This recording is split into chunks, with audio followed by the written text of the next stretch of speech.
Warren, I see that your job title or your job role is Diversity, Equity and Inclusion Manager. Most of the time, I see DE&I around. What is the difference between what you're doing and DE&I?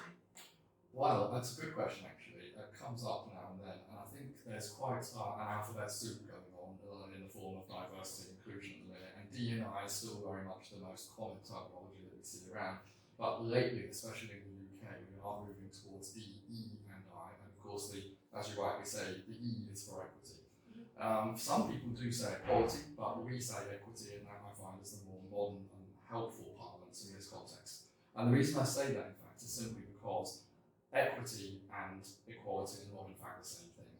And I know that they're often used interchangeably, but I think there's quite a few of people out there who may have seen these famous sort of comparative drawings where they say, well, actually, let's treat everybody the same. And in fact, I've seen them. You know, I think the ones I mean, in fact, that everybody gets treated the same and they get the same level of support, and we'll call that equality. And then, in fact, actually, let's give people their different needs. We'll accommodate different needs. We'll give people their different levels of support that, in fact, they actually require once we've consulted with them. And that, in fact, is equity.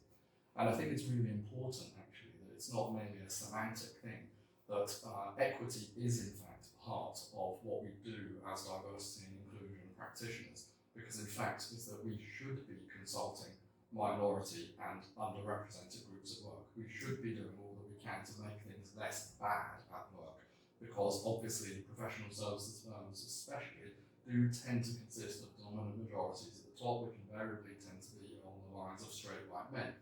And in fact, that's not something that is going to be acceptable as identity becomes more complex, as people's needs are more complex, as people have greater expectations at work about what it means to be their whole selves at work and be authentically themselves.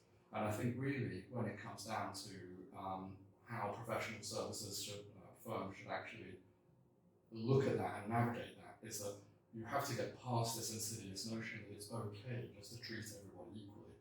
Because especially where disability inclusion, which is so often a blind spot for these firms, is concerned, you can't just adopt this one-size-fits-all approach. You can't just say, let's treat everybody equally and leave it at that. If you treated everybody equally and left it at that, in fact, a lot of people, very needy people, will fall behind. People who could otherwise perform in their roles do in fact fall behind. Whereas equity goes to the heart of the matter in saying, well, what support do they really need, and how can we